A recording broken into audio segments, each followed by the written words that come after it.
ప్రణవి, ప్రణవి! కింద కూడా ఎక్కడ కనిపించలేదే. టెర్రస్ మీదకి ఏమైనా వెళ్ళుంటుందా? చూద్దాం. తలుపు తీయండి. అమ్మా, అమ్మా, తలుపు తీయండి.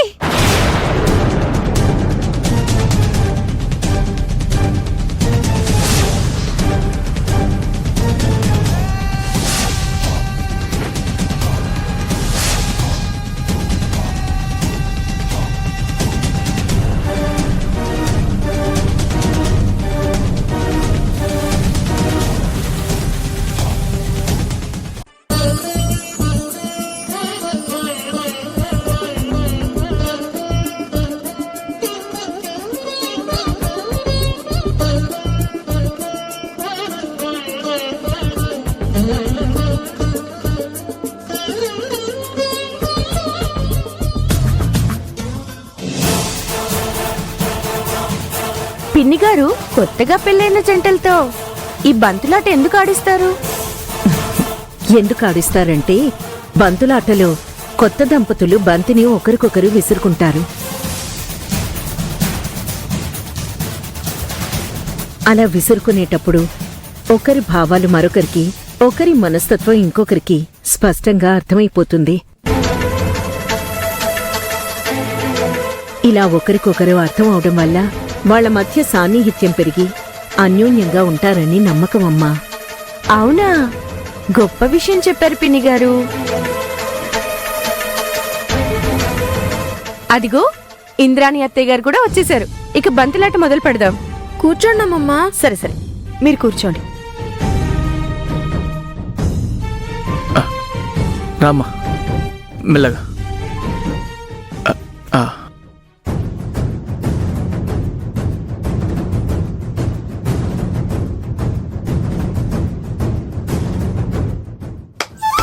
వదినా, నువ్వే ముందు మా అన్నయ్యకి వెయ్యాలి. మిథున, తీసుకో.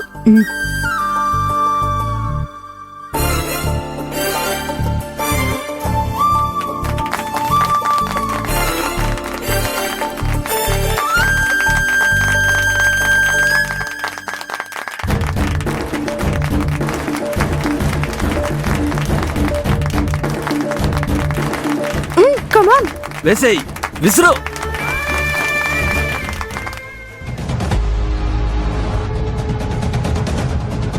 అన్నయ్య ఎక్కడికి వెళ్ళిపోయాడు?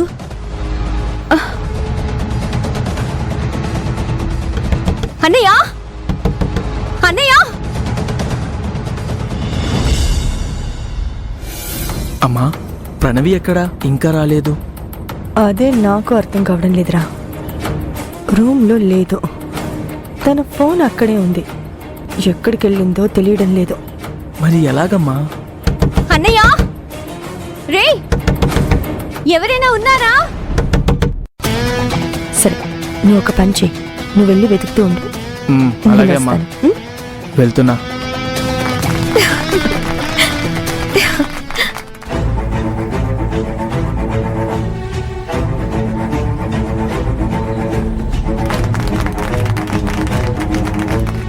ప్రణవి, అమ్మా ప్రణవి!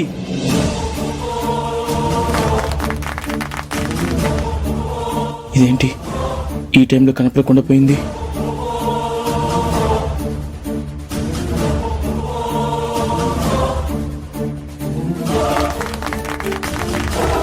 ఈ బంతులాట కూడా పూర్తవుతోంది. నెక్స్ట్ మిగిలింది శోభనవే. కానీ ఈ ప్రణవి ఇంకా రాలేదేంటి? ఎక్కడికి వెళ్ళుంటుందబ్బా? ఇక లాభం లేదు. నేను వెళ్తేనే గాని ప్రణవి రాదు. బాగవి పద.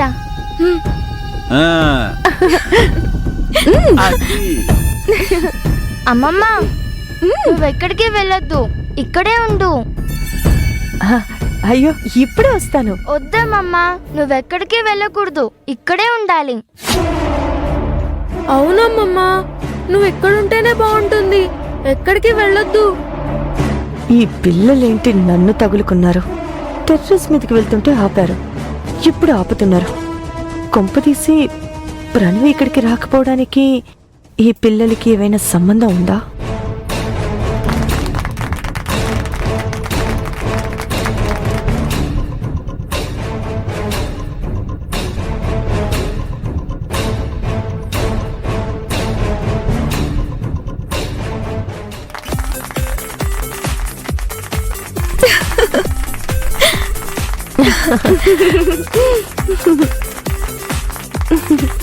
అత్తయ్య గారు, బంతులాట అయిపోయింది. ఇప్పుడు కూడా మా వదిన గెలిచింది. అయిపోయింది కదా, ఇక శోభనానికి ఏర్పాట్లు చూడు. అలాగే అత్తయ్య గారు.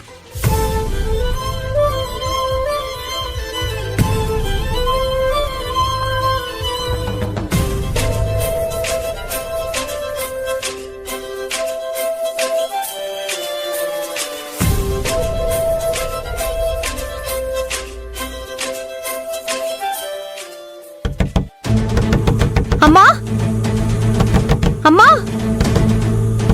అమ్మా, ఎవరైనా ఉన్నారా?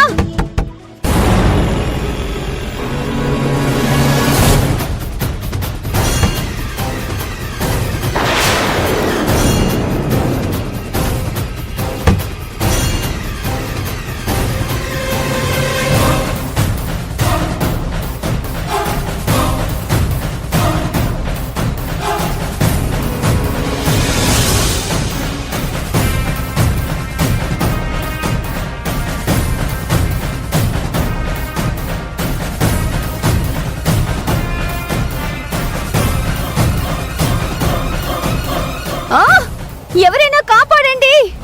ప్రణవి, టెర్రస్ మీదకి వెళ్తున్నప్పుడు ఆ పిల్లలు నన్ను ఆపి తీసుకెళ్లిపోయారు. ఆ గదిలోనే ఉండొచ్చా?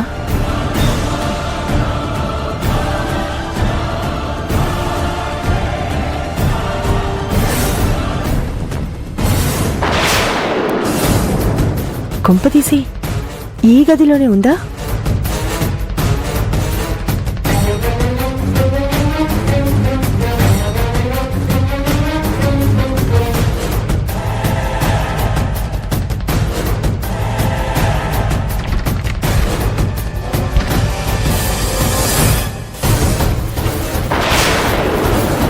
అమ్మా,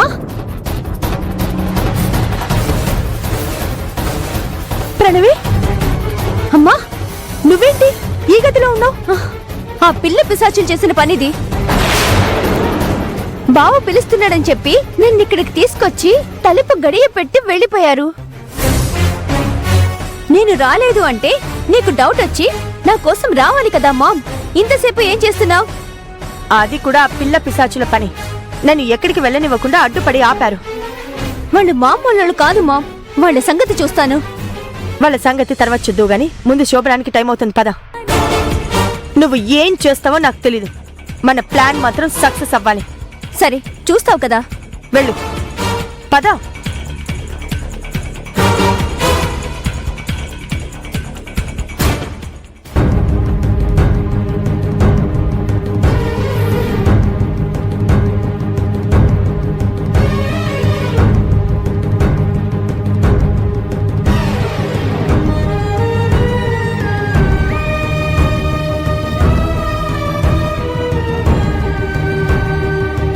మిథున, ఇన్ని సంవత్సరాలు నువ్వు కష్టాలు అనుభవిస్తూనే ఉన్నావు. ఈ ఇంటికొచ్చినప్పటి నుంచి నువ్వు అవమానాలు పడ్డావు, బాధలు అనుభవిస్తున్నావు. నీ మొహంలో సంతోషం కనిపించలేదు. ఇక చాలు మిథున, ఇన్ని రోజులు నువ్వు పడిన బాధలు చాలు. ఇక నుండైనా నువ్వు సంతోషంగా ఉండాలి. ఒక భర్తగా నిన్ను సంతోషంగా ఉంచాల్సిన బాధ్యత నాది. ఈరోజు మన శోభనం. నీ మనసులోని ఆందోళనలు, అలజడులు అన్నిటినీ తీసేసి నిన్ను సంతోషంగా ఉంచుతాను. కల్పన, శోభనం గదిలో పళ్ళు స్వీట్స్ పెట్టావా? పెట్టాను. అయినా శోభనం గదిలో పండ్లు స్వీట్లు ఎందుకు? ఎందుకంటే పిచ్చి మొహం తినటానికి. స్వీట్లు పండ్లు తిని నిద్రపోతే ఆయన శోభనం గదిలో పెట్టాల్సింది పండ్లు ఫలాలు కాదు, టీ ఫ్లాస్క్. ఎందుకంటే టీ తాగితే నిద్ర రాదు కదా.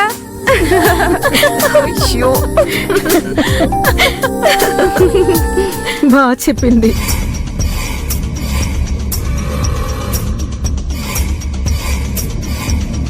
జరగని శోభనానికి బాగా రెడీ చేశారు.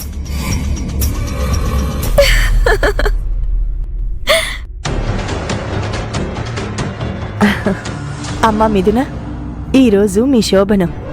భర్తతో పాలు పంచుకుని మురిపాలు పంచుకుని జీవితాన్ని పండించుకునే రోజుది. చూడు, నువ్వేం చేస్తావో నాకు తెలీదు. సంవత్సరం తిరిగేసరికి నువ్వు నాకు బుజ్జి మనవరాల్లో మనవన్నో నా చేతిలో పెట్టాలి. అర్థమైందా?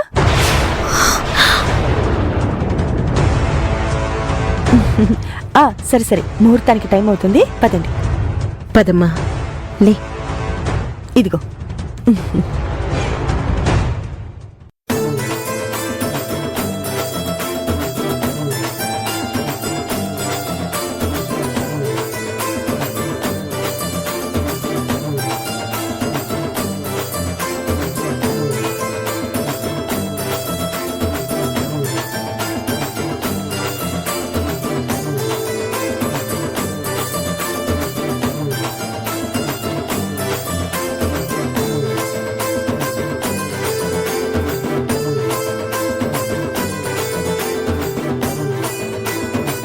ఆగండి.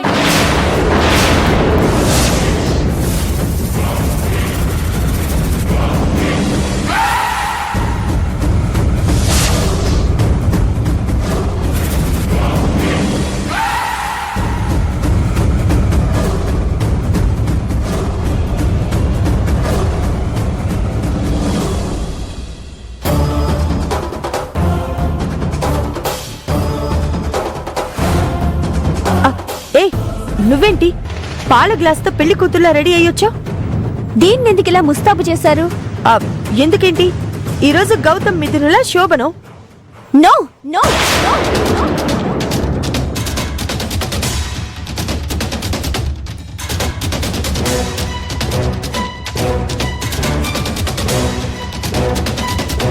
శోభనం జరగాల్సింది దీనికి బావకి కాదు, నాకు బావకు. అందుకే నేను రెడీ అయ్యొచ్చాను.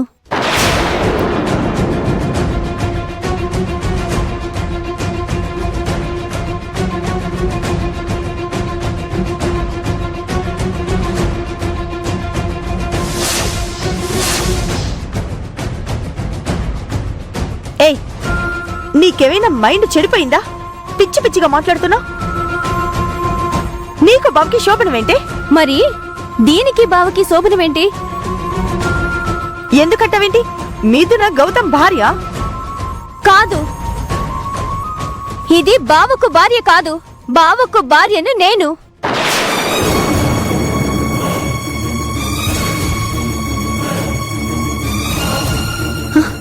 బావ కోసమే పుట్టింది నేను. చిన్నప్పటి నుంచి మనసంతా బావనే నింపుకొని, బావే నా జీవితం అనుకుని ఇన్నాళ్ల నుంచి బావ కోసం ఎదురు చూసింది నేను. మధ్యలో ఎవరో వచ్చి నా బావకు భార్యనంటే నేను ఒప్పుకుంటానా? చెప్పు.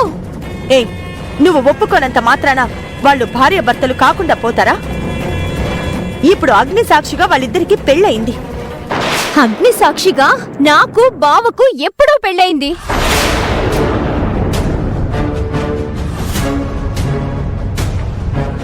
కాబట్టి మేమే భార్యాభర్తలం. జరగాల్సింది మా శోభనం.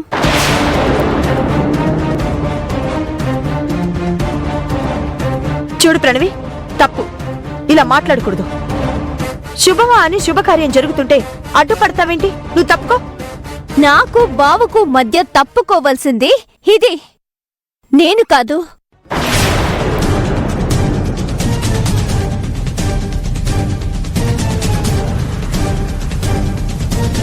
ప్రణవి, పరిస్థితుల్ని అర్థం చేసుకోకుండా మాట్లాడుతున్నావు. మరి నీ కూతురి పరిస్థితి నీకు అర్థం కాలేదమ్మా?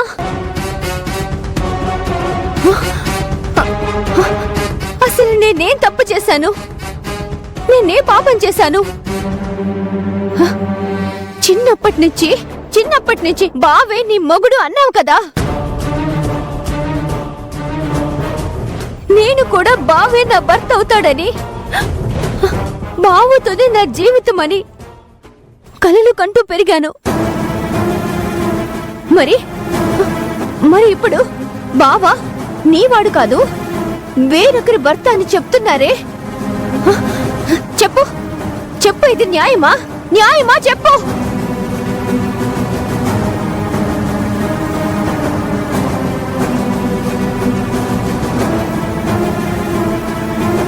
బావతో జీవితం పంచుకోవాలని కలలు కన్నాను నేను. నన్ను పక్కకు తప్పుకో అని ఈ అమ్మాయి చేతికి పాల గ్లాస్ ఇచ్చి బావ దగ్గరికి పంపిస్తున్నారే. ఇది ధర్మమేనా అమ్మా?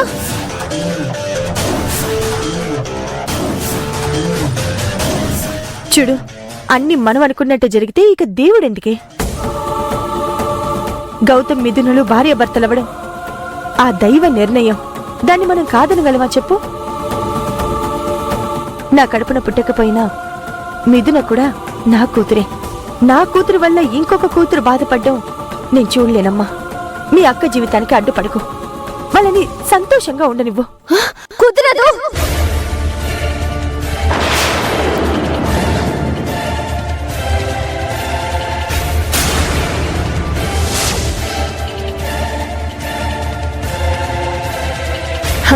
ప్రణవి, నేను నీ కన్న తల్లిని. ఈ అమ్మ మీద ఏ మాత్రం గౌరవం ఉన్నా ఈ శుభకార్యానికి అడ్డుపడకు. అది జరగదు. అయితే నేను ప్రాణాలతో ఉండడం కూడా జరగదు.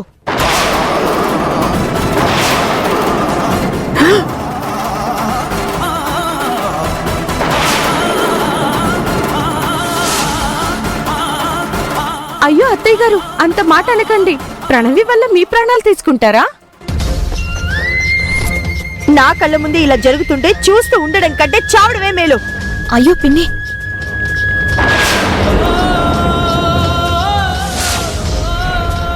చెప్పు ప్రణవి, నువ్వు అడ్డు తప్పుకుంటావా లేదా నన్ను చావమంటావా? నువ్వు చంపే రకానివి గాని చచ్చే రకానివి కాదే. అమ్మా, ఏంటమ్మా ఆ మాటలు? నువ్వు వాగన్నయ్యా. ప్రణవి, చివరిసారిగా అడుగుతున్నాను, పక్కకి తప్పుకుంటావా లేదా నా ప్రాణాలు తీసుకోమంటావా?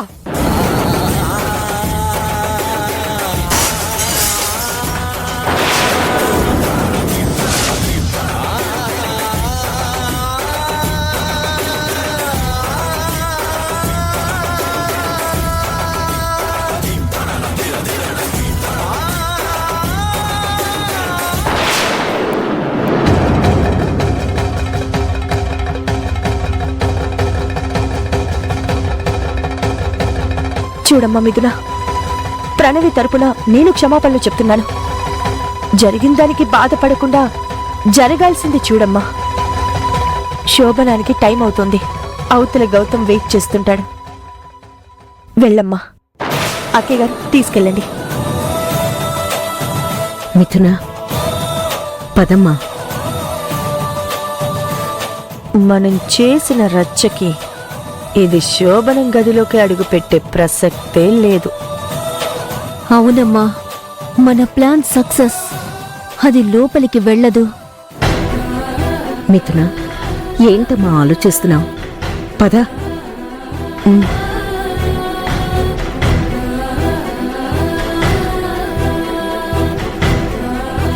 పద.